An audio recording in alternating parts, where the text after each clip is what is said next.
boy. Canada. Canada. Well, doesn't it derive from a Oji-Cree word? It's village.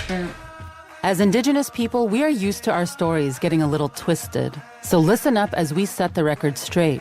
I'm Ganyetio. Please join me as we hear from dozens of Indigenous people. Together, we will decolonize our words and our minds on the Telling Our Twisted Histories podcast. You can find episodes on the CBC Listen app or wherever you get your podcasts. This is a CBC podcast.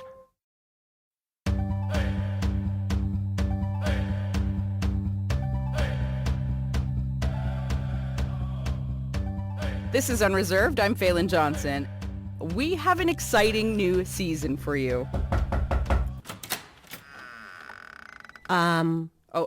Excuse me. Oh. I do believe you are in my chair.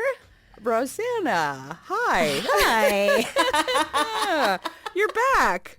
I am back, girl. You've been keeping this chair warm, but it's time to get your buns out of here so I can take back over. All right. Well, let me hand you the mic. But before you go, let's have a quick chat about how it all went. Oh, yeah, for sure. How did it go? It was a wild ride. It was so much fun. I really got to speak to so many different people from across the land. We went everywhere, and I got to stretch those mouth muscles and really get my mouth around some different dialects. I even learned some of my own language, which is something I didn't have, and that was like probably the biggest highlight for me. Oh, yeah, that does sound like a lot of fun. What would you say was the hardest word or the hardest language that you had to learn?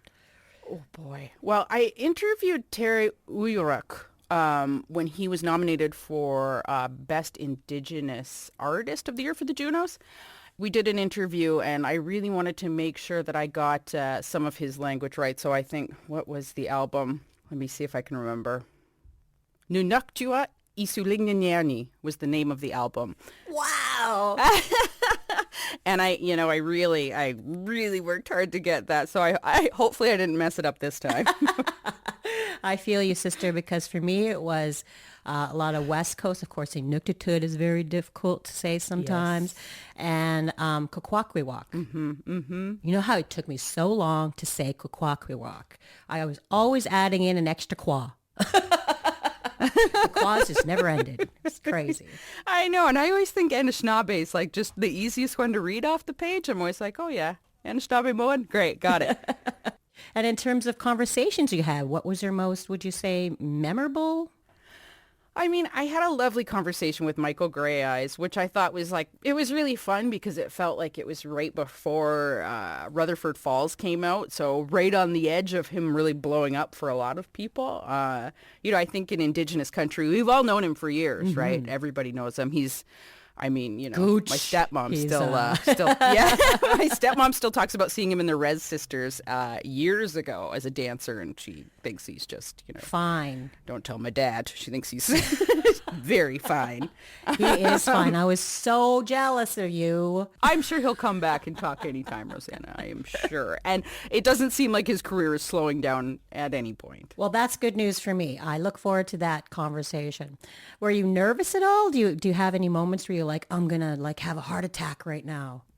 I think in the beginning, definitely I was like, what? Okay. There was so much to learn. It was really I felt like I was going back to school for a lot of it, especially in the beginning. But it unfurled in front of me in a nice sort of organic way. As organic as you can be in making radio during COVID. Yeah. That's a really nice way of saying you flew by the seat of your pants. Yeah, a little bit. Yeah. And Rosanna, so what were you up to this year? What were you doing? Well, as you know, I was pulled away from Unreserved to create a show called This Place, and it was based on the graphic novel, the wonderful graphic novel of the same name, 150 Years Retold. So what they did is they took 150 years of Canadian history and gave that time to Indigenous story. So we heard about heroes, battles, triumphs, tribulations, all the beautiful elements of storytelling. And we really learned how resilient and how much we resist and how much we reclaim and how much we are still so much a part of this place that we call Canada. So it was just a real privilege and an honor to be able to take these beautiful stories off the page, because it's a graphic novel, and turn it into audio. And, for a while I was like, what was I thinking? I'm insane to do this. But it was a really great journey. And we came out with 10 very powerful, powerful stories. 2 of which we're going to share in the show today, because I just can't get enough of the spotlight. No, that's great. I caught some of it, and I have to say it is really fantastic. So I am looking forward to catching up on the rest of it and listening to the rest of the show today. Well, thank you so much again for keeping my seat warm and my audience entertained. I'm sure they gave you lots of love. They're such a loving audience. They are. I've missed them. Thank you for doing such a wonderful job on Unreserved. It was a pleasure hearing you. And now get the heck out of here. All right. All right. Well, you have a great show and have a great season. And I'll see you around the halls. Absolutely. Ah, that's better. Mic? Check. Chair? Check. Theme music? Check. Danse. Anine. Bonjour. Hello and welcome. This is Unreserved on CBC Radio 1. I'm Rosanna Deerchild. It is good to be back. I'm so excited for our new season. But before we go forward, we need to go back. Way back. Like 150 years back. Today, highlights from this place. You'll hear some lesser-known moments in our shared story called Canada, and learn about Indigenous peoples who shaped the course of history in this place, starting in 1865 with Annie Bannatyne. This no-nonsense Métis woman took a stand that inspired a resistance.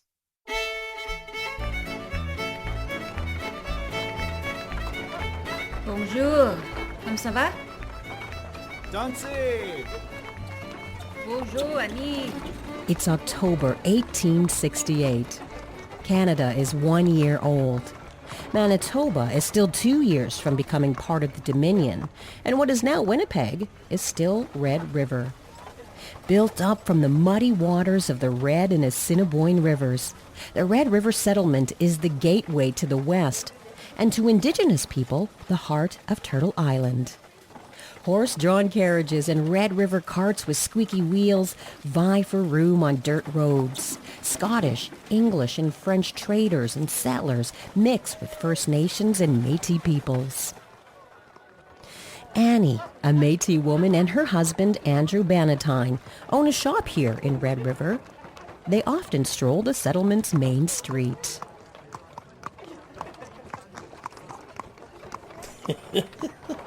Ah, my dear Annie.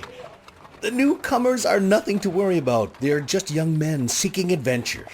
Laugh at their ignorance if you want, Andrew, but they are making a mockery of our respectability and making a fortune off our backs. I just don't trust them. You don't trust anyone, my love. It's what makes you such a fine businesswoman. I do. I trust my family. I trust my community. It's just these thieves thinking everything is for the taking and casting us aside till there's nothing left. What about the future of our children? Today it's market day in Red River. On a busy street, Annie and Andrew meet a familiar face. Is that young Louis? Louis Riel! Louis, my boy! I heard you're back. How you've grown, dear Louis. Tell me, how is your mother? She is well, madam. It's been a hard year, but our family has their health. I'm glad to hear it. You tell her she should come visit us. It's been too long since I've seen her in town. And how are you getting on at home? There is always work to be done on the land. Red River must feel small after all those years in Montreal. I am happy to be back with my family and in the country of my heart. But farming does not come as naturally to me as it did to my father. That is not your fault, my boy. It's been a bad year all around. It's been such a hard few years. Tamagan. So many ruined crops. It's a hard time. I fear it will be a long winter for many. I am hoping to make the Christmas get-together that Andrew and I host the best one yet. We can get all the newcomers and their Canadian friends to help our poorer neighbors and enjoy some Red River hospitality. You are tireless, Annie. Anything for a party?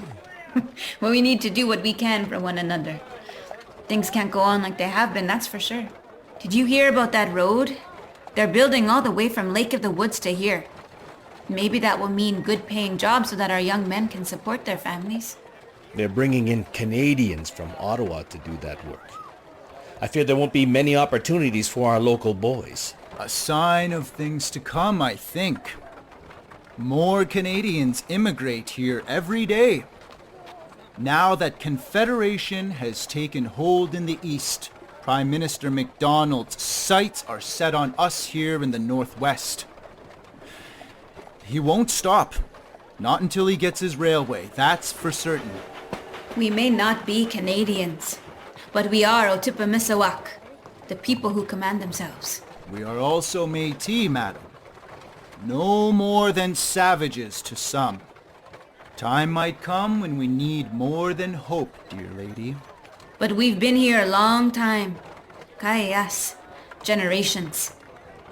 Least they can do is honor our lands and our homes. Let us at least hope.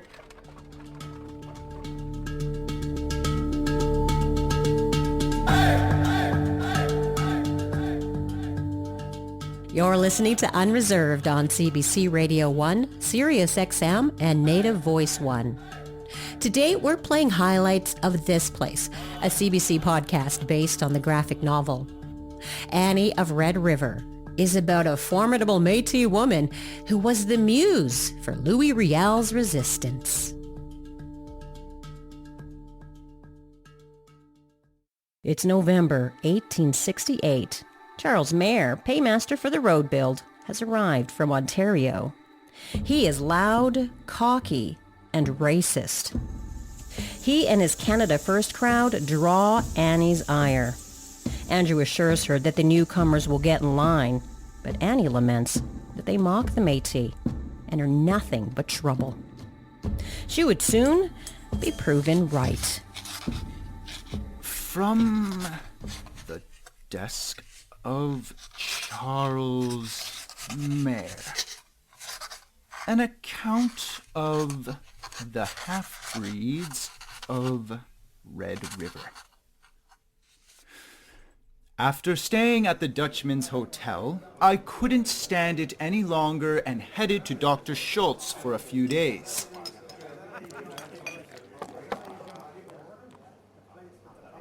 The change was a relief, I assure you, from the racket of the motley crowd of half-breeds playing billiards and drinking. They are everywhere here in Red River. Many wealthy people are married to half-breed women, you see, who, having no coat of arms but a totem to look back to, make up for the deficiency by biting the backs of their white sisters. The white sisters fall back upon their whiteness, whilst the husbands treat each other with desperate courtesies and hospitalities with a view to filthy lucre in the background.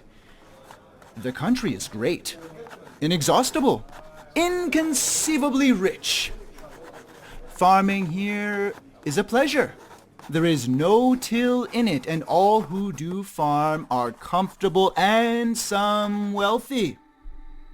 The half-breeds are the only people here who are starving. 5,000 of them have to be fed this winter, and it is their own fault they won't farm. As for the farmers, Scotch, English, and French, not one of them requires relief. It's not long before Mayer's rant makes it to the Bannatyne breakfast table.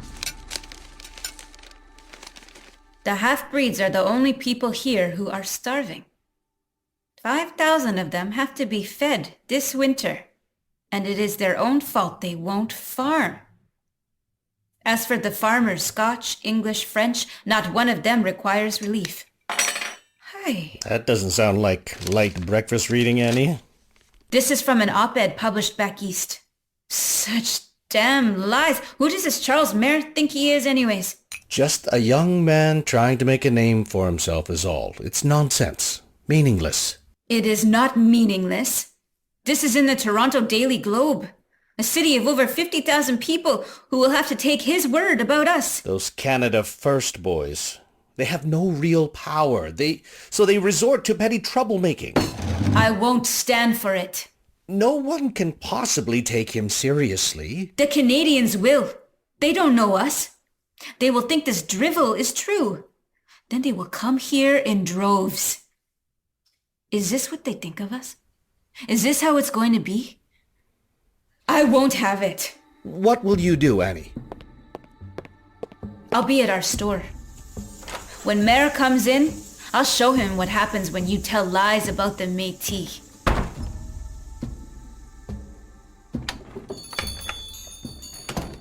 Good morning, Mrs. Bannatyne. Dance, good morning. I'll be in my office. When Mr. Charles Mayer comes in for his papers, you let me know. Yes, ma'am.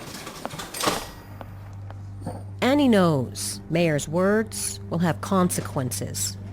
Many eyes and ears are trained on the Red River, looking for any excuse to descend upon her homeland. The settlers are insensitive at best, hostile at worst. Mayor has arrived, ma'am. How dare you write these despicable lies about us? Calm yourself, woman. I only write what I see as the truth about you people. Truth? I'll show you truth on the very streets of the Red River! Ah! What are you doing? Stop it! Are you mad? Stop hitting me! Charles Mayer feels the sting of Annie's anger at the end of her horsewhip. It echoes through the dusty streets and a crowd gathers. Some laugh, others jeer. And soon, the familiar figure of Louis Riel himself appears at the back of the raucous scene. Hey, what's going on here? Oh, hello, Louis. It seems Mayor is feeling the wrath of Annie Bannatyne's horsewhip. This is what happens when you disrespect the women of Red River. Care much! Now get the hell out, you scoundrel! Gaiascus! Annie is right.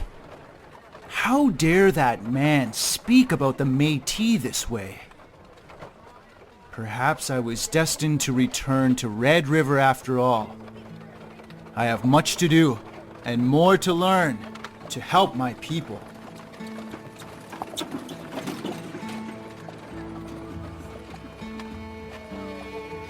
Annie of Red River is the first episode of This Place, sharing stories of Indigenous heroes, battles, triumphs, and traditions. I'm Rosanna Deerchild. Katherena Vermette wrote Annie of Red River. She is also the author of the award-winning novel The Break and the graphic series A Girl Called Echo. She joins us to share more about Annie Bannatyne. Welcome, Katherena. Thank you for having me. Thank you for joining us. Well, you certainly got this book off to a bang, or a crack of the whip, as the case may be. Yeah, isn't that great? Oh, I love that story. It is. It's a great, great story. Beautiful, beautiful depiction of Annie Bannatyne. Tell me, how did you find her? Where did you find her? I was doing research into my graphic novel series, A Girl Called Echo, and just diving through all this golden age of the Métis history in the 1850s and 60s. And she just kind of comes up. She just like rises as this shining light. She had a very interesting life. She was the daughter of Andrew McDermott and kind of grew up in kind of affluence. She had a lot of like power, like self-power, and just like a lot of control over her life. And then she does this, like just takes Charles Mayer to school. And I love that. I love that story so much. When we came up with the storybook idea and Katherine approached me with it, I immediately said, I want this timeline. Like, I want the first. I want to talk about Annie. Like, she was just the reason I got on board. She was very exciting to me. And what was it about her or her story that really drew you in? Why her? Well, not only is she like this amazing woman who, like, I mean, aside from horsewhipping a-holes in the middle of the street, she also like was this incredibly community oriented organizer. She was a shopkeeper. You know, she worked very much alongside her husband, and worked for her father before him. And she organized so many different things in the communities. This was a time of great famine, so she organized a lot of drives to feed people, feed all kinds of people who were living in Red River. She was one of the instrumental fundraisers for the first hospital that ever happened in Winnipeg. Like, she was just a really empowered woman who knew her place in the world, and knew how much she was worth. And I was really attracted to that.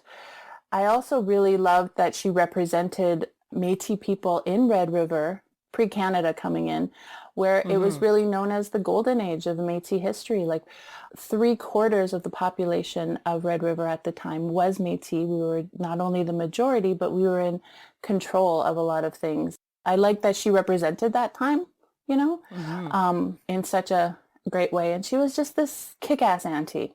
Like, I really love her all around. Yeah. When you say auntie, what do you mean by that? What role does auntie play in Métis cultures?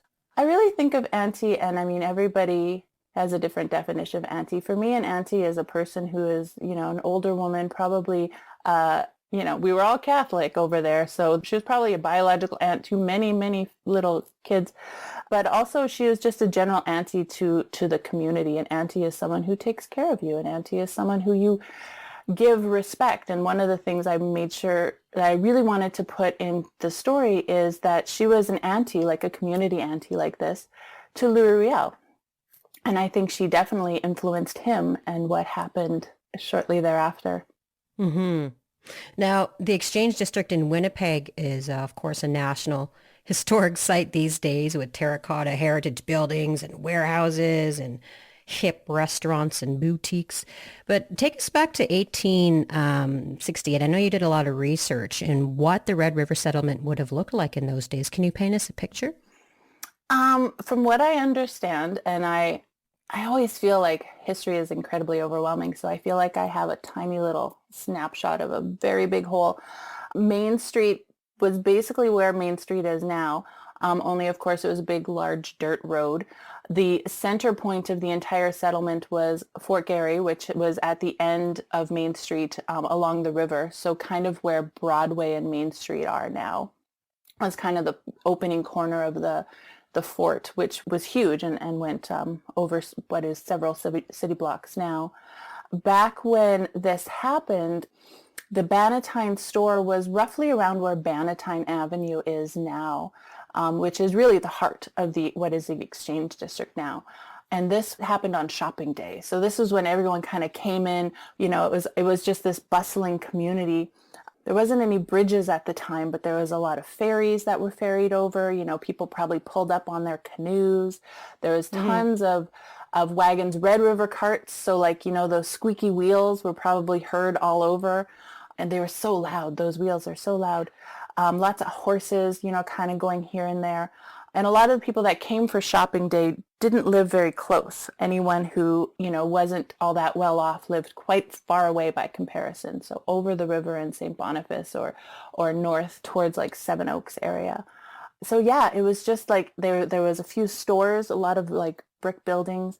There was also this really cool old looking saloon that kind of looks like something out of like Santa Fe, New Mexico. It just was this like, I don't know what that was, if it was like mud walls, but it looks like an old Pueblo style kind of saloon. And that's where everyone, absolutely everyone drank. And there was cockfights in the dirt floor kind of thing. So that wasn't very far off from where we were either. So just a rowdy place. Now, as you said, historically, there is like lots going on, Canada this, Canada first, the railroad, etc. Why would Annie's actions on that day be the spark for Louis Riel's rebellion? Well, actually, the first ever political, quote unquote, political action that he did, he had come back from like Montreal by way of Minnesota around this time in late 1868. So when this happened, when Annie horsewhipped Charles Mayer in the middle of the street. That was February. And the resistance happened in the fall, in September. One of the first actions as a political leader, he was elected as secretary of the Métis Council, was to write a letter to a Montreal newspaper, basically depicting the story of what happened with Annie and Charles Maher, and basically telling the world, that was Montreal and Canada at the time, what happened and why Charles Maher is not the victim of, some crazy savage beating, but actually he did wrong. He called out the Red River women, and the Red River women responded. So that was actually the first letter to the editor, and it was signed LR. And I should say, it was signed LR, and it was never properly officially attributed to Louis Riel, but everyone believes that it was Louis Riel, and it was his first act of political involvement, which happened like literally 6 months before the Red River resistance began in earnest. So really, I think he was definitely well aware of it. I think he was probably on the sidelines cheering Annie on. And I think he definitely saw that ability to fight back, that ability to see that this treatment was wrong, and the power to do something about it. I think absolutely it influenced him. Undoubtedly. I would say undoubtedly. And do you know if she ever faced any consequences for those actions, or what happened to Annie? I've never heard anything about consequences. I know that shortly during the Red River resistance, which was when the Métis soldiers overtook the fort to try to negotiate their way into Canada rather than just be sold off like chattel. Around that time, Andrew, her husband, became quite sick. I believe it was tuberculosis. So sometime in early 1870, she went to Scotland with him and their children so that he could recuperate from his illness. She did live to be a very old woman. She came back to Red River, I think, after the resistance and after the trouble. She wasn't involved in it directly. She lived for a time in Saskatchewan. She is buried in the Kildonan Cemetery here in Winnipeg. And she lived into the 1900s. I believe it's 1904. So she did get to see her grandchildren grow up. I don't think she suffered any consequences other than, probably just a really great reputation. And I don't think anyone crossed her after that. I mean, just imagine those kids, hey, they're just like, okay, Mom, whatever. Whatever you say. Yes, Auntie. Right away, Auntie. Well, what an extraordinary woman she was. What would you like readers of the graphic novel or listeners of this Place podcast to take away from the story of Annie Bannatyne? For me, Annie just represented standing up for yourself. I don't advocate violence or horsewhipping people in the street. As much as it's a great story, it's such also a quote-unquote Wild West kind of story. But I always think that it's amazing when people stand up for unjust treatment and stand up to people who are talking smack about their younger friends. That's the kind of thing she represents to me, just standing up for yourself and your people.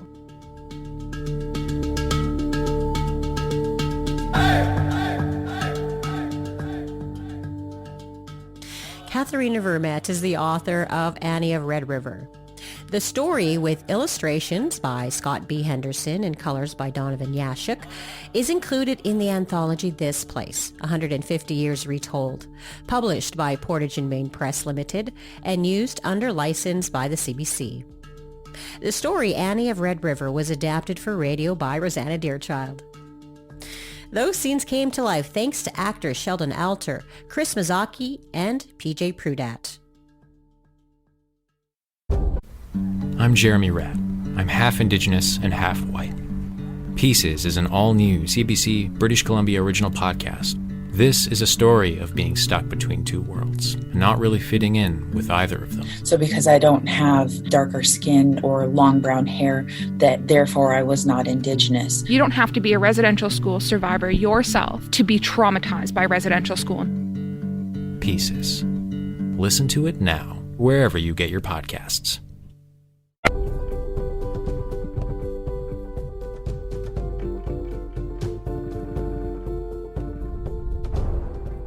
This is Unreserved on CBC Radio 1, Sirius XM, and Native Voice 1.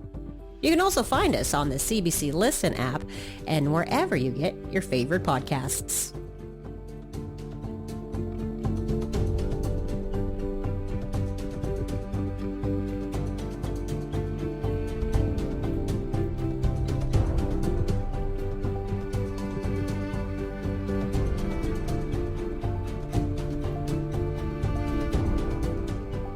Our next stop through time is the early 1900s, a time of great upheaval for Indigenous nations.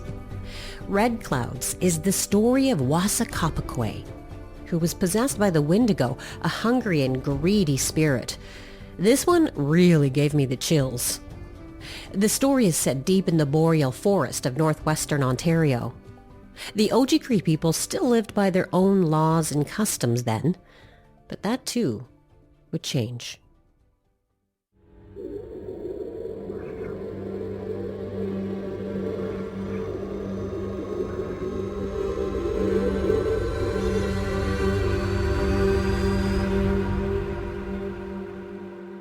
My name is Wahsakapeequay.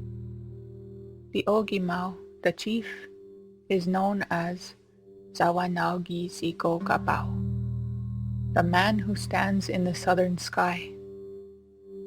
I don't want my story to be about him, but our fates are intertwined.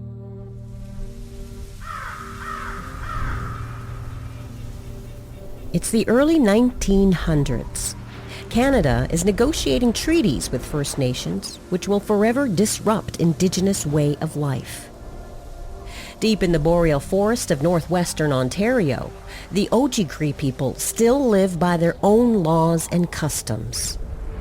But like a sudden winter storm, change is coming. The hunger to feed the fur trade means game like beaver is scarce. A long, cold winter makes hunting and trapping even harder. The people are starving. Driven mad, some turn to cannibalism. It is said that red clouds in the sky warn of a terrible spirit. Some say its heart is made of ice. Its cry so terrible it leaves people unconscious. Its teeth, shards of ice that sound like a frozen lake as it cracks and shifts. On its head, razor-sharp antlers of a beast. The Windigo terrorizes its victims. And here in Oji-Cree territory, belief in this evil spirit is universal. Here, in the community of Sandy Lake, the people use traditions and ceremony to keep it at bay. Two brothers, Jack and Joseph Fiddler, are known as the Windigo Killers. Oji-Cree was also a healer. His English name was Jack Fiddler. He was respected and feared. He could dream of cures and communicate with the forest. Could summon animals to feed the people. The people offered him tobacco, tools, and clothes. And he prayed to Gishi-Manado. Jack and his brother Pesekwan, Joseph Fiddler, were known to defeat the Windigo. I too fell victim to that spirit. As a Windigo, I would be the last to face the brothers, Jack and Joseph. I'd be the one to destroy them.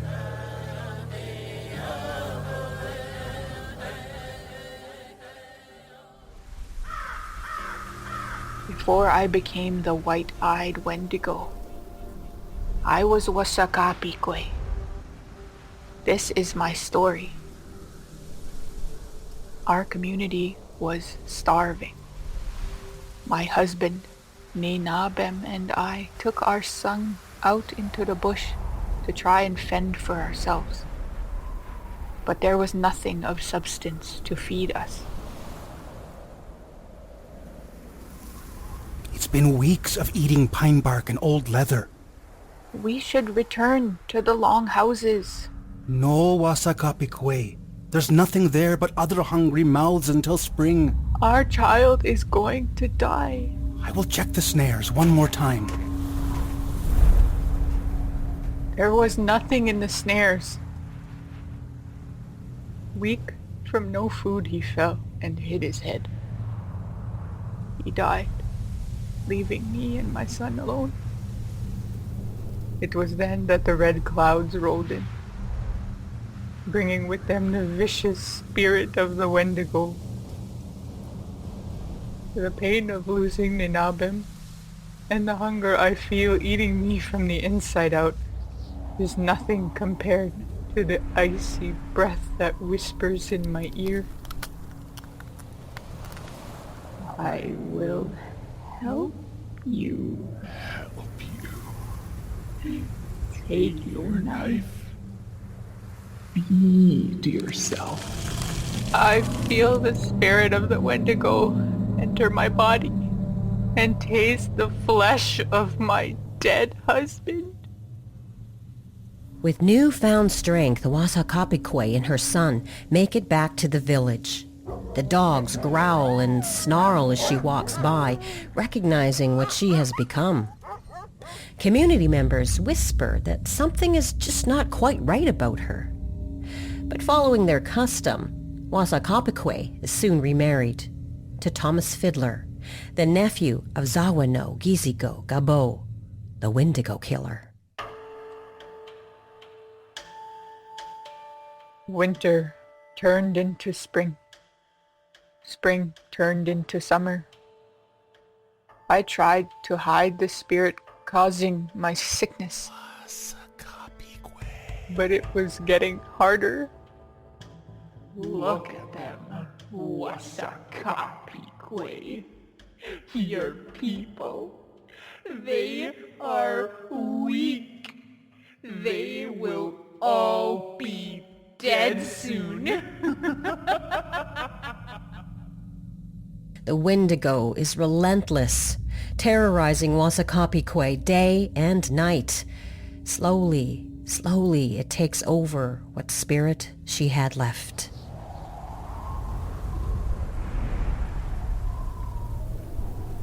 I thought it was a nightmare, but I was covered in blood. I had vomited shards of ice, and the laughter that woke me was coming from deep inside me. But it wasn't a dream. I was outside the longhouse, in the dirt, like a dog. Wahsakapeequay's sickness does not go unnoticed. To her horror, Jack Fiddler and his brother Joseph are summoned, and they drag her into the woods. Pesikwan, help me tie her to this tree. I've prayed to the Manitous for guidance in the shake tent. We need to make the rope tight around her neck. I will make you all pay for this.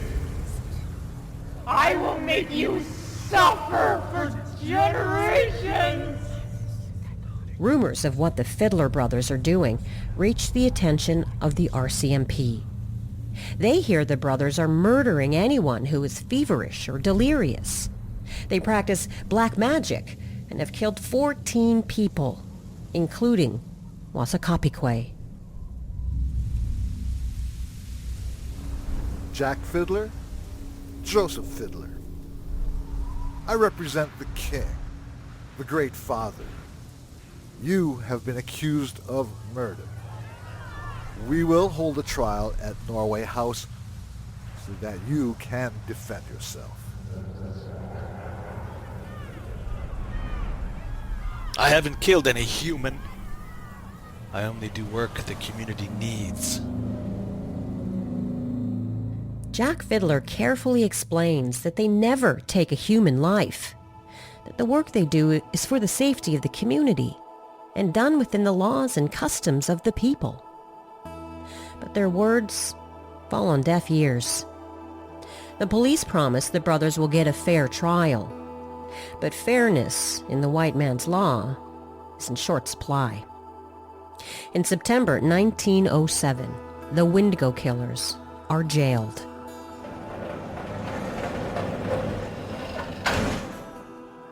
Brother, how long do you think they'll keep us locked up here? I don't know. But if I return home, they will come for me again and bring more laws, more trouble. What are you going to do? Manitou will be my judge. Not these strangers from beyond my lands. Shh! Someone is coming. It's time to gather wood. While the prisoners gather firewood, Jack Fiddler slips away deep into the forest. He will not be judged by the white man's law. Instead, I told you, Ogi-Ma, I'll come to eat my hunter. Hang yourself, make the noose tight so I can watch the life drain from you slowly. waiting in the shadows, the Windigo takes much pleasure in watching Zawanogizi-Gogabo die. But one brother remains. Her dark work is not done. Jack was dead, but Joseph was still alive, withering away in the stone house. The day finally came for the trial to begin. Joseph's spirit was already broken, eyes already dead. A week later, Jack's brother Joseph stands trial. He is not afforded a defense lawyer, only an observer from the Indian Department. Joseph Fiddler is soon found guilty of murder and sentenced to hang.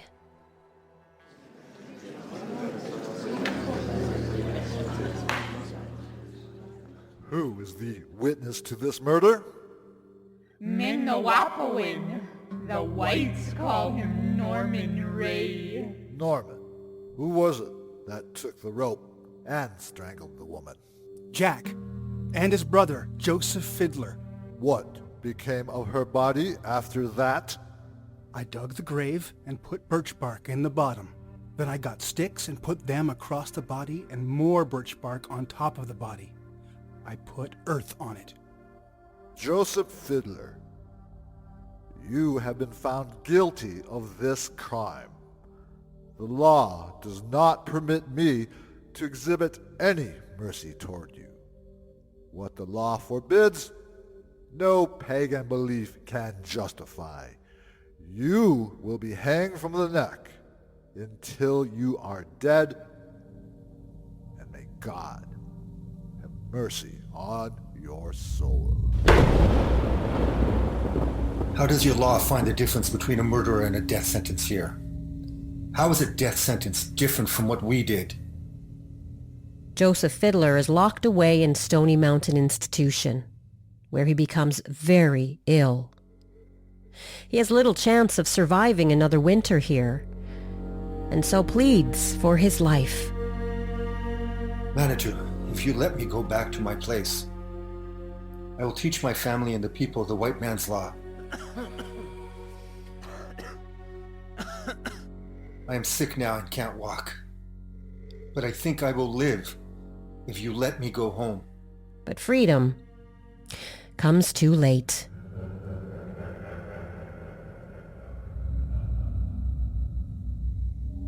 I couldn't let Paisakwan go home and get better. Things may change, but so will I. Whether it is flesh or spirit, I will feast for eternity.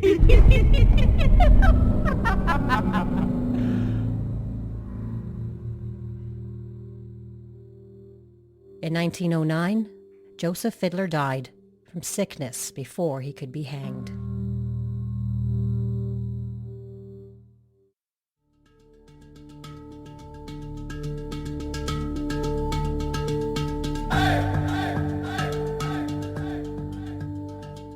You're listening to Unreserved. Today, an encore presentation of the podcast, This Place, sharing stories of Indigenous heroes, battles, triumphs, and traditions. I'm Rosanna Deerchild. You just heard the Windigo story, Red Clouds. Born and raised in Winnipeg, author Jen Storm is Ojibwe from the Couchiching First Nation in northwestern Ontario. At the tender age of 14, Jen wrote her first book, Deadly Loyalties. She also wrote the graphic novel, Firestarters. Welcome, Jen. Yeah, thanks for having me. Well, first of all, our big question is, what or who is a Windigo? Well, I think Windigos have kind of multiple interpretations. And I think the most interesting thing is there's an air of selfishness always kind of attached to them. And in the context that I wrote it, it was during the fur trade era and during the harshest of winters, during the harshest of times when people were starving and could literally starve to death. And I think that's a time that we don't have to relate to. Mm-hmm. And because like these communities weren't communities because it was just a good thing to be a community, but it was very much so like needed. Like you needed each other to survive. You had to be able to count on one another to survive. So somebody acting in a way that was unpredictable, that was selfish, that was not community-minded is a danger to all. So I think the term Windigo is a way to kind of label that spirit in a way. So the Windigos that I wrote about were cannibalistic, and there's a way that can really affect you mentally.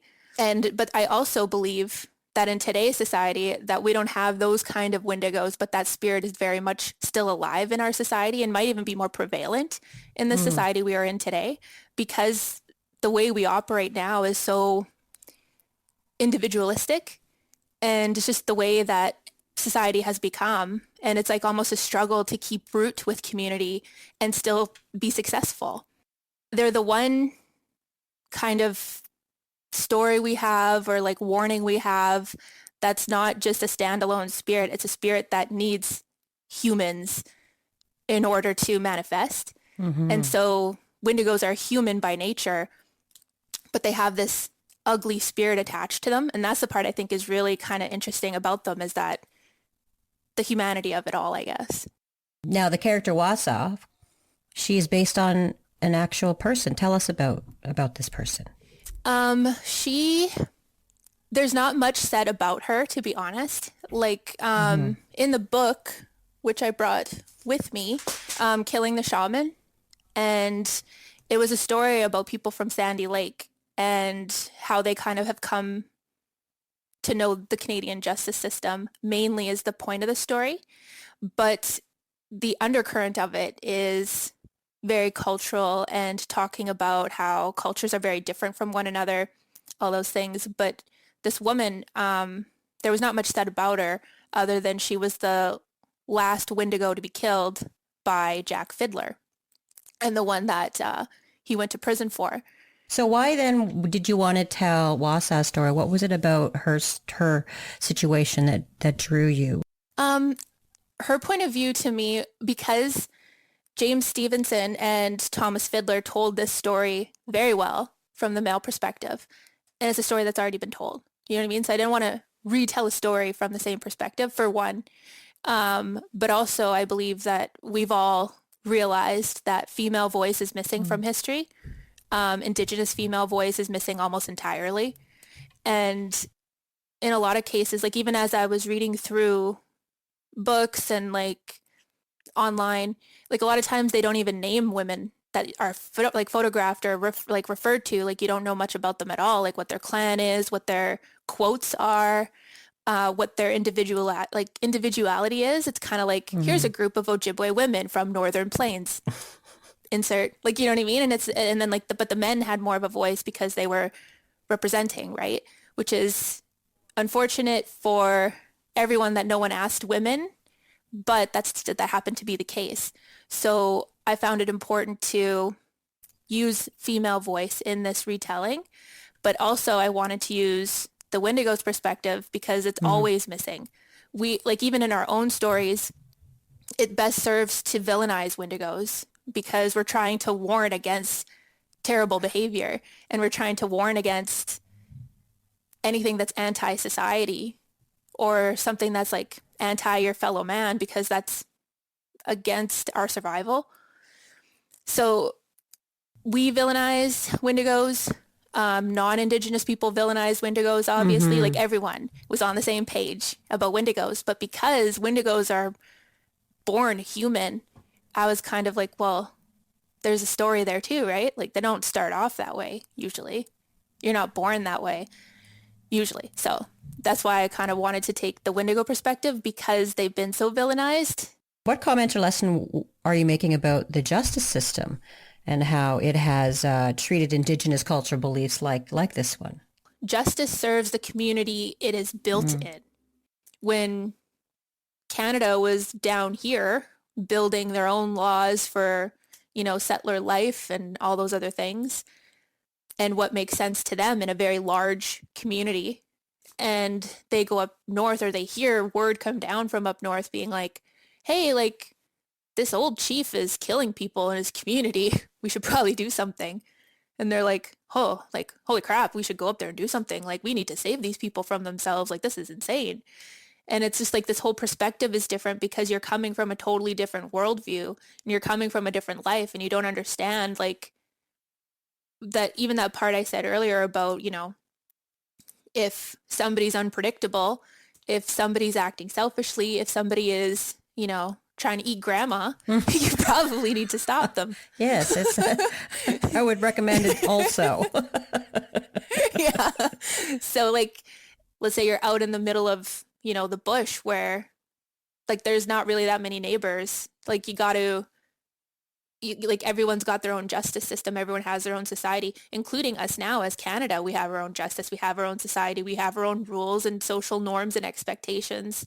And so who are we to go into another country, to go into another place, because we're looking through our own eyes being like, that's weird, but we don't have the whole picture. Why do you think that it's important to share these stories from an Indigenous perspective, Indigenous stories about heroes and triumphs and tribulations? Why do you think it's important to share those stories with all Canadians? I think it's important for us to share those stories because we haven't, like in our generation, like you and I and the people who are writing nowadays, I think come from a place where we didn't have those stories. Us growing up now, or now that we are storytellers and sharing what we know and sharing stories, and we get to be that, we get to put all that out there so that other students can, or not even students, young people, everyone, including people like that grew up in our era and didn't get to see that, but also did other work. Now they get to see that. And I think that's important for us to do, all of us to do. And we are so glad that you are one of the people that are sharing these gifts with us. Thank you so much for your time today, Jen. Yes, thank you.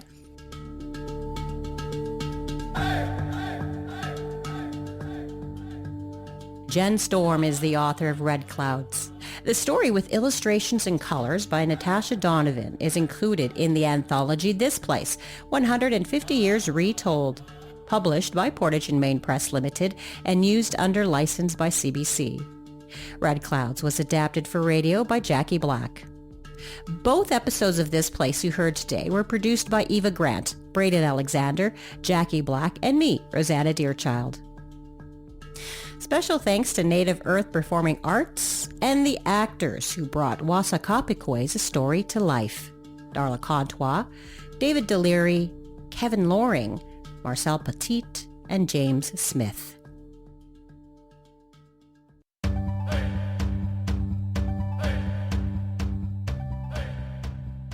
And that's it for Unreserved this week. Next week, we continue our journey through time.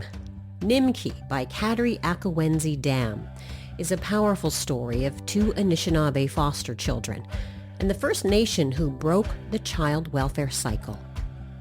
This episode of Unreserved was produced by Aaron Knoll and Braden Alexander. I'm your favorite cousin, Rosanna Deerchild. Ginasknamit Nawi. Thanks for listening. Egosay.